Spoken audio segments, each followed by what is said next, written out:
Good morning, student. Once again, welcome to physics class. In the previous class, we have discussed dimension formula of different physical quantities. I hope by now you are familiar with all the formulas and now you have learned few formulas. So, within a week, you have to learn all the formulas so that you will be able to do practical applications of dimensional formulas, dimensional analysis. Now, on the basis of dimension formula, we have to study classification of physical quantities. Basically, here we can categorize the physical quantity on the basis of dimension formula in four categories. First is dimensional variable. Dimensional variable. See, as this heading indicates, quantities, physical quantities having dimension formula, but its values are not constant, fixed. These are variables. So the physical quantities which possess dimension formula, but does not have a constant value. These are under the category of dimensional variable. What example you can take for it? Examples can be any like area, volume, speed, velocity, acceleration, force, momentum, many more quantities can be. These quantities are different for different objects. So, the quantities having dimension formula but values are variable, these are under this category. Second is non-dimensional variables. Non-dimensional variables, quantities which are not having any dimension formula but values are not constant. So, the quantities which do not have dimension formula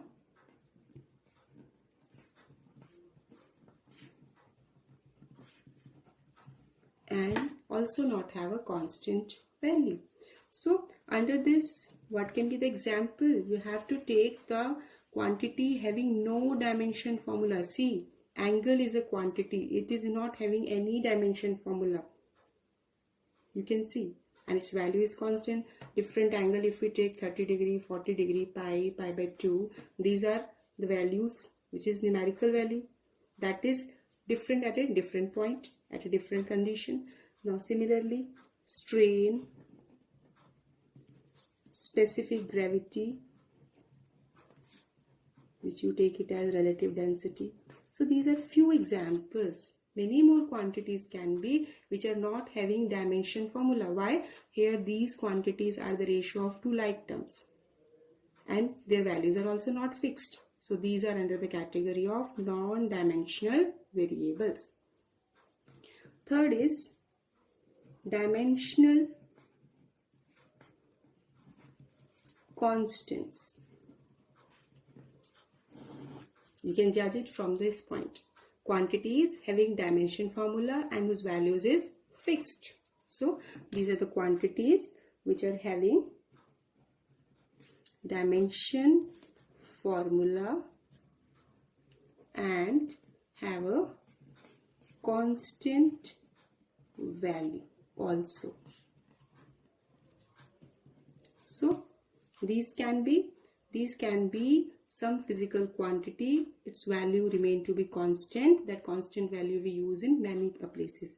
One such quantity is universal gravitational constant.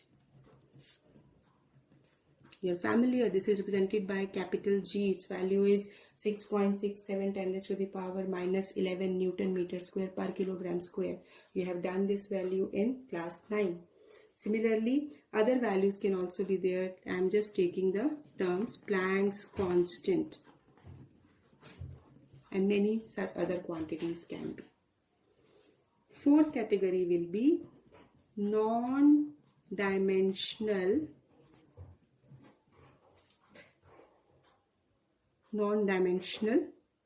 constants.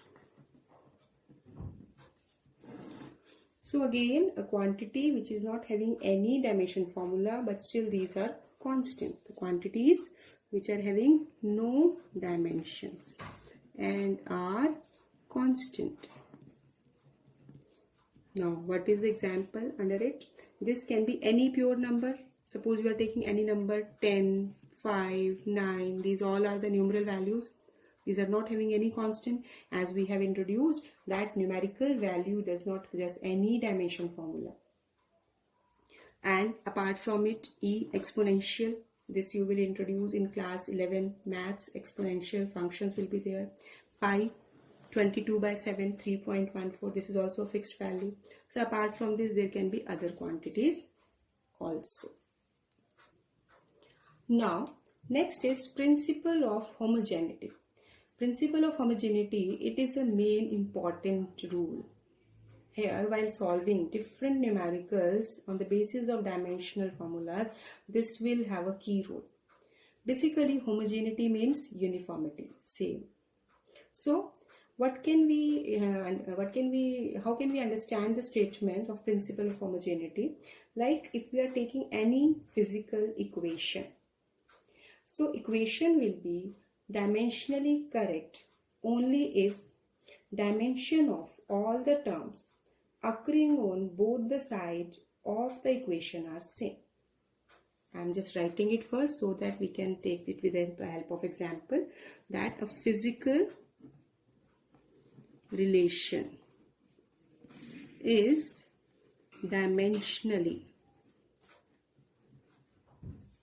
correct only if dimension formula of all the terms occurring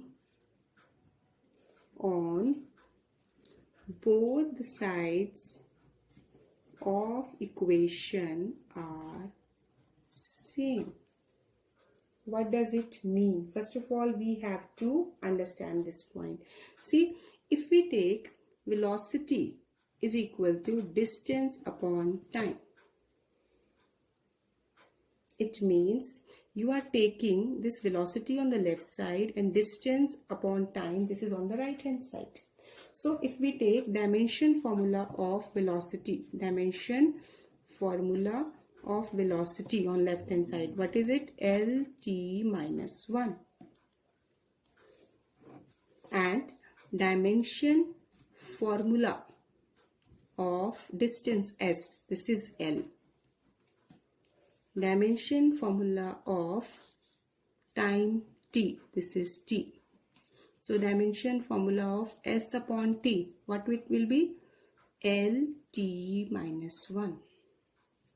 See, as on the left side there is a single term velocity, its dimension formula is LT minus 1 on the left hand side. On the right hand side there is a division of two terms, distance upon time. So the final result will be of S upon T.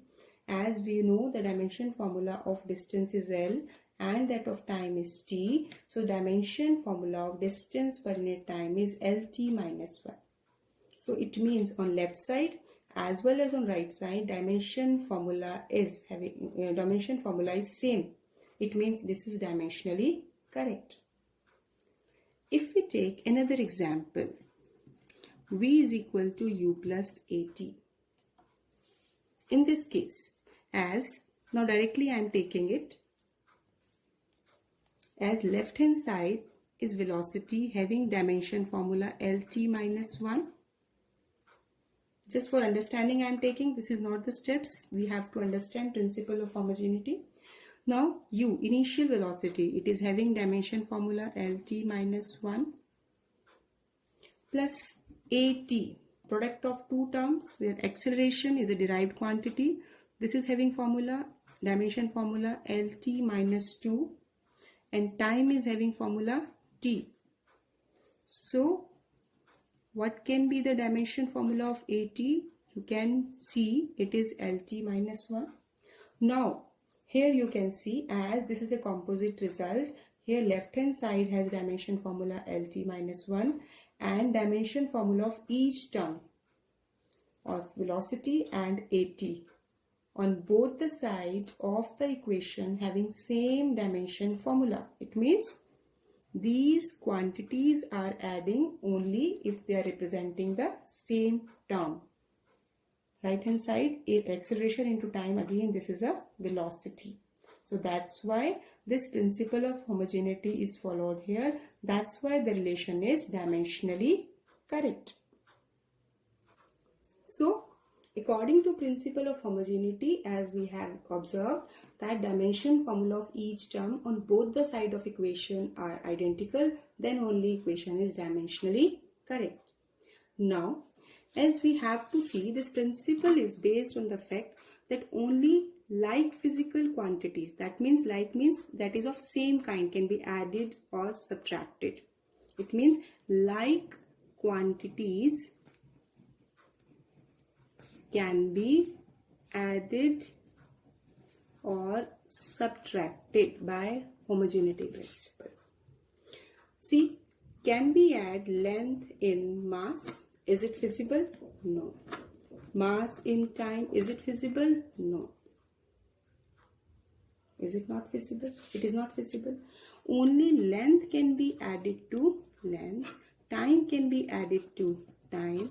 Acceleration can be added to acceleration. Only two like quantities as well as their dimension formulas we are comparing. So if we are taking, now the question arises, when we are taking like quantities, firstly we are taking the case for addition. When like quantities are added, if you are taking L plus L, you can say that if L is adding in L, then it should be 2L. So why you are taking it here L? Why? See, as we have discussed that no numerical value is having any dimensional formula. See, you have seen just observed in the formula of potential energy, that was mgh, and kinetic energy was half mv square. There one half having no contribution. Like you have seen in escape velocity, that was under root of 2gr, that 2 was not contributing. So constants have no dimension formula. So this is having no contribution, so it will be L only. When L is added to L, then you are getting L only. No, you will ignore this 2. Similarly, suppose if we are taking two other quantities like velocity, it will be added to velocity. It will be V only instead of 2V. It will be correct. Reason being, 2 is numerical value, we have to ignore it. That will not contribute to dimension formula. Similarly, if we are taking subtraction, when we are subtracting L minus L, two like quantities, when these are subtracted, the simple answer from your side should be, it should be 0. But I will say it's not 0, it is L. This can be a confusion point among the students. So understand it carefully. L minus L. See, when you are adding 1L minus 1L, it should be 0L. 0 again is a numeral. It is not taking as a multiplier factor. Just we will treat it as a numeral. So instead of this, you will take it as L. So same rule we applied when addition and subtraction, any of the numeral value it is coming, this will not contribute to dimension formula. Suppose it is t minus t, it will again be t. So it means while using this principle of homogeneity, first rule, the dimension formula of both the side equation must be identical. Second, only like quantities can be added or subtracted. As we take practical example, like when you are purchasing fruits from the market and you are taking, suppose, 6 bananas and 3 apples. So, can you say you have purchased 9 apples or 9 bananas? No. You can never say this. You will simply say that there are total 6 bananas and 3 apples. The category is different.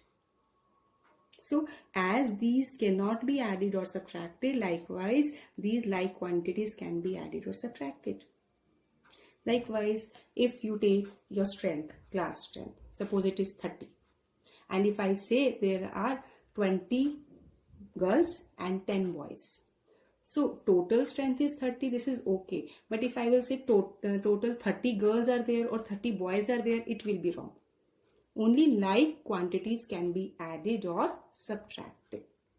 So this is a basic point, that this principle of homogeneity which we are applying for addition and subtraction. Now there is one limitation of this principle of homogeneity, that this principle is not valid for multiplication or division. This is not valid for multiplication or division. How? Let me realize it. Suppose we take length upon length. So length upon length, it should be 1. It is 1. Here in the numerator and denominator, we are taking the two quantities having dimension formula L each.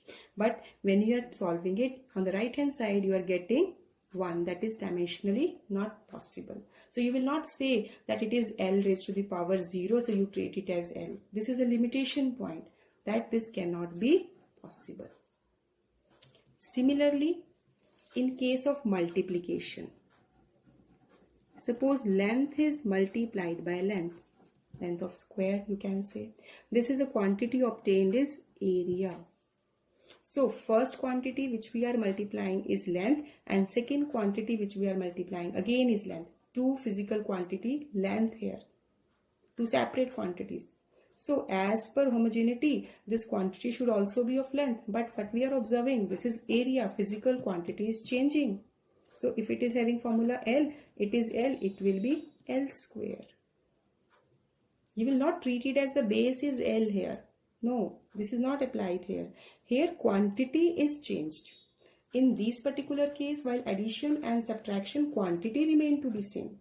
But here physical quantity is changing. Here it is the ratio of length, but here it is not length. Here it is the multiplication of length individual quantity, and the result will be area.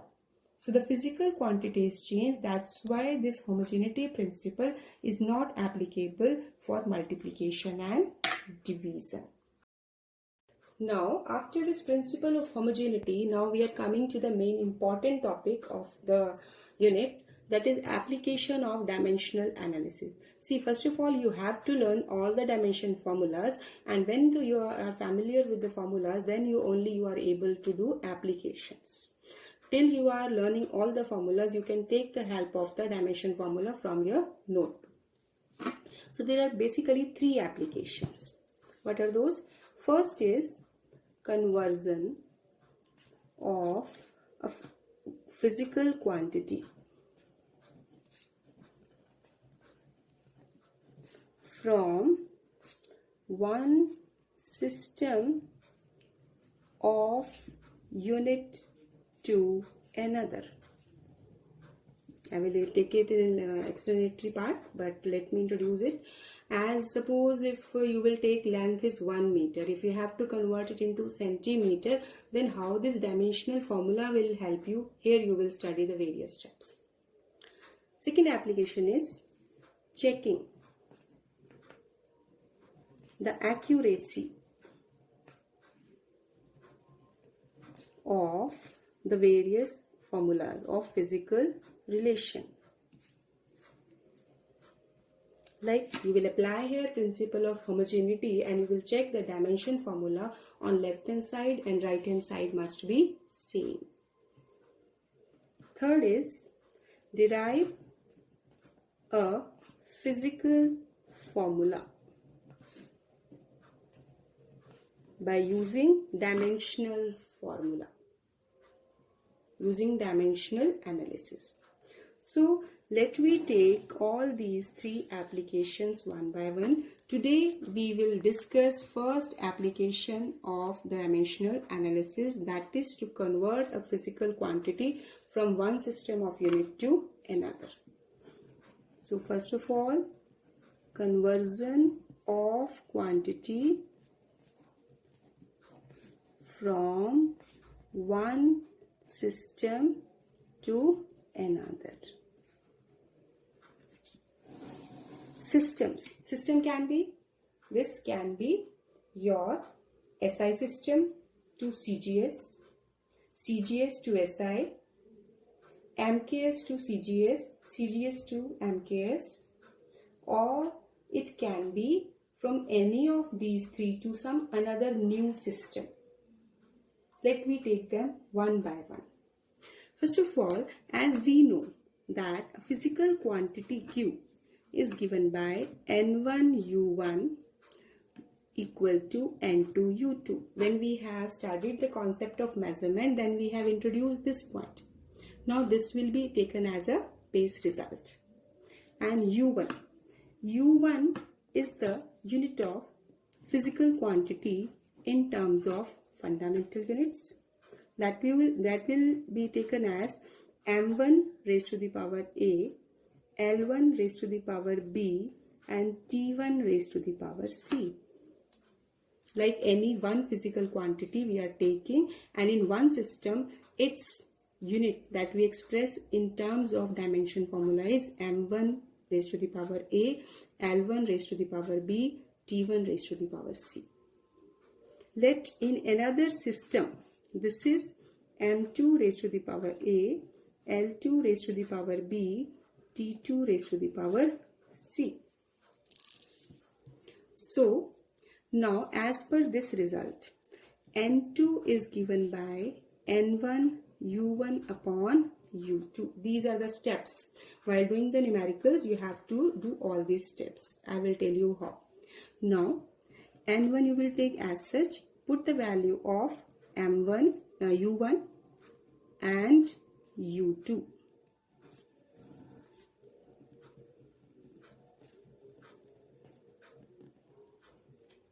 So it will be N1 M1 upon M2 raised to the power A. Both having same power, you can take it together. Likewise, L1 upon L2 raised to the power B and T1 upon T2 raised to the power C.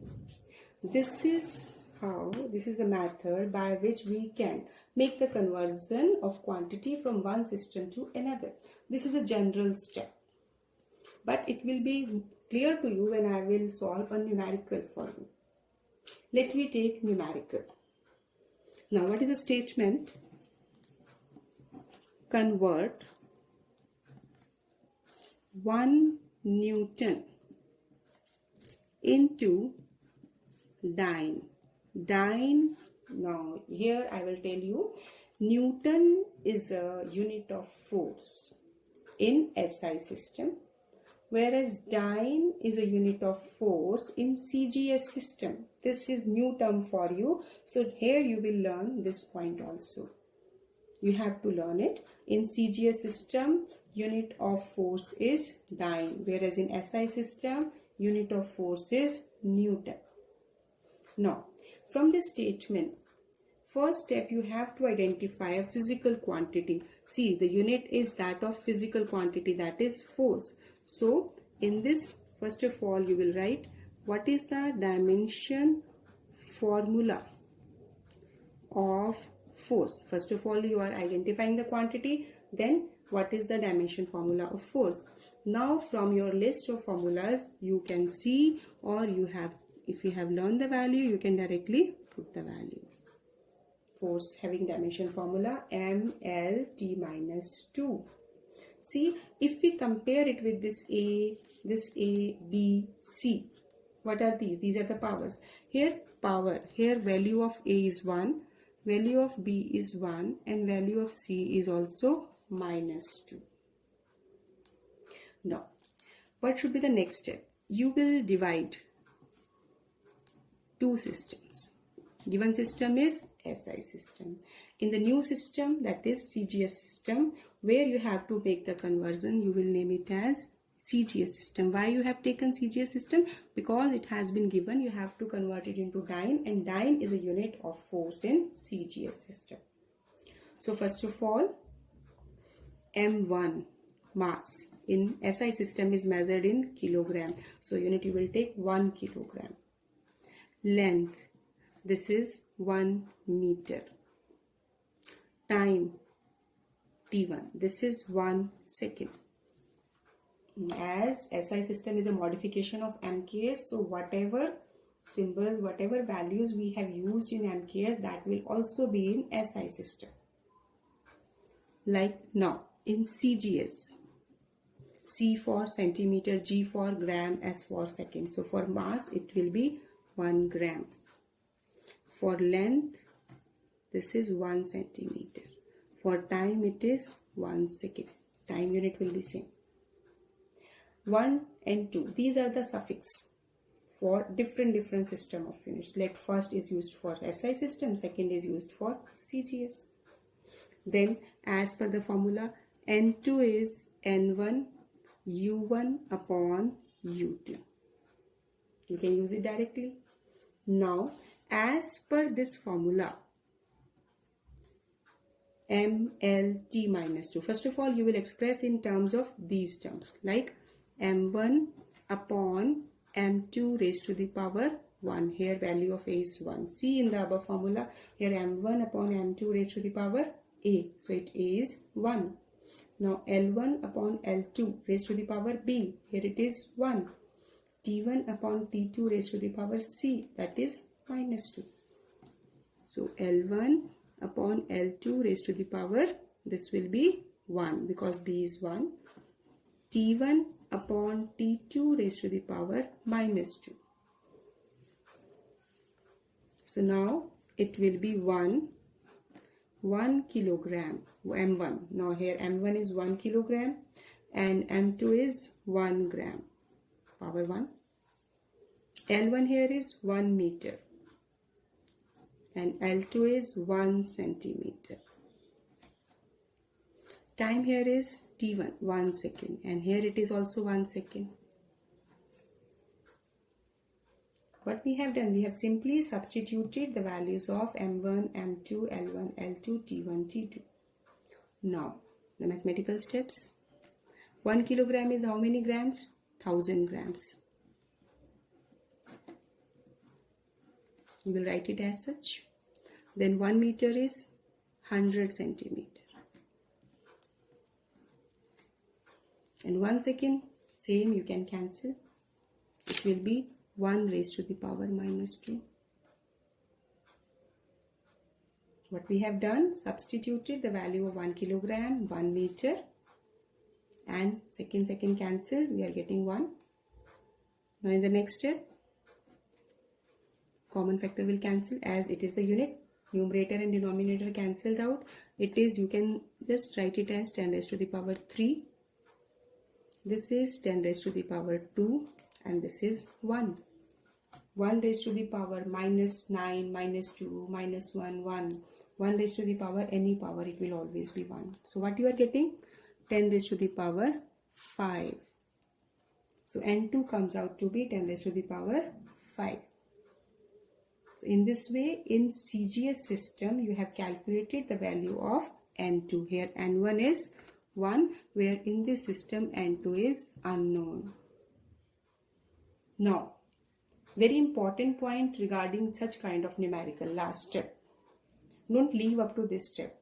In the final step, you will write, hence you can say 1 Newton is equal to 10 raised to the power 5 dyne. This should be like this.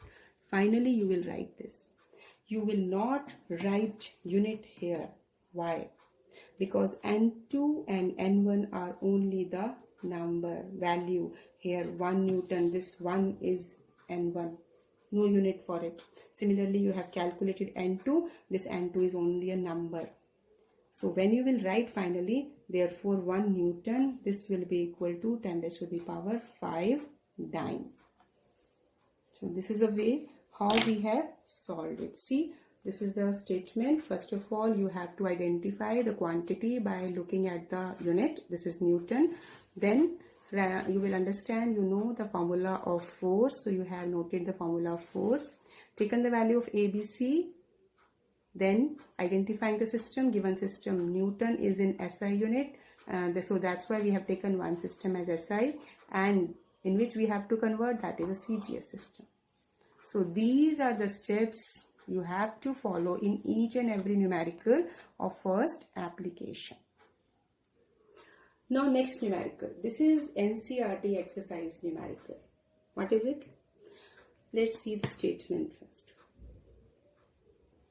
A calorie is a unit of heat or energy, and it equals to about 4.2 joule. It means what is given? That is given to be 1 calorie is equal to 4.2 joule, where 1 joule is given to be 1 kilogram meter square per second square. Suppose we employ a system of unit in which unit of mass equals alpha kilogram. See, here we are taking a new system which is unknown to us. That can be any system that is given, that is framed in the statement. So here we have taken a new system as per the statement, where unit of mass equals alpha kilogram and the unit of length equal beta meter and the unit of time is gamma second. Show that a calorie has a magnitude 4.2 alpha raised to the power minus 1, beta raised to the power minus 2, gamma raised to the power minus 2 in terms of the new unit. Now, see here, what is the physical quantity? Calorie is a unit of heat or energy. What does it mean? The dimension formula, what we take for? This is of energy. And now, energy having dimension formula mL2 T minus 2. See, here 1 calorie is 4.2 joule. It means we will take it to be 4.2 joule. So here given system, as joule is a unit of energy in SI system. So SI system you will take.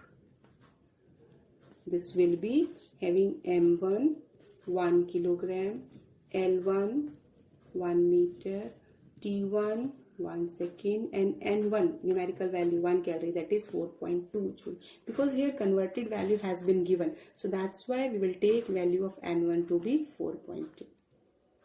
Now see, in the previous question there was dyne was a CGS unit, but here we have not studied any new system. Now we will take it as a new system. You will label it as a new system. This new system M2 will be alpha kilogram. It has been given. That unit of mass is alpha kilogram. Unit of length is beta meter. And unit of time is gamma second. So what will be the numerical value of? So now apply. N2 is N1 U1 upon U2. So now N1, this is M1 upon M2 raised to the power A, that is 1. Here value of A is 1. L1 upon L2 raised to the power 2. And T1 upon T2 raised to the power minus 2. In the next step, what we have to do? Put the value of M1, L1, T1, M2, L2, T2 and N1 also. 1 kilogram, alpha kilogram. 1 meter, beta meter. 1 second, gamma second. Kilogram, kilogram cancelled. Meter, meter cancelled. Second, second cancelled. Now we are left only with the numerical value. 4.2, 1 by alpha, 1 by beta square and 1 raised to the power minus 2. Now 4.2 alpha raised to the power minus 1, beta raised to the power minus 2, and this is gamma. Gamma is left here. I have just skipped it. Gamma is in the denominator. So here it will be gamma raised to the power 2. 1 by gamma raised to the power minus 2. Gamma will come in the, it will be gamma raised to the power 2. So here you can write 1 calorie equal to 4.2 alpha minus 1 beta minus 2 gamma ki power 2. Now, as there is no specified system, this is a new system as per the statement. So here you must write new system along with. This is must. If you will not write it, you will lose your half mark in solving the numericals in the exams. So be careful. See here, as per the requirement of the numerical, here the calorie, 1 calorie is given to be 4.2 joule, and here as this is energy, so dimension formula of energy is, we have taken ml2 t minus 2, given system is SI and the new system is an unknown system. Now as per the formula, as per the steps, you have solved it and it will come out to be this one. So this is all for the day. As this is the first application, we have taken 2 numericals and you have to understand these numericals, and I will repeat that learn all the formulas, then only you will be able to solve these applications. So just practice 1 or 2 more numericals apart from these 2. In the next lecture, I will continue with the same application by taking few more numericals. So till then, keep practice, keep revising, and keep safe yourself. Thank you. Have a nice day.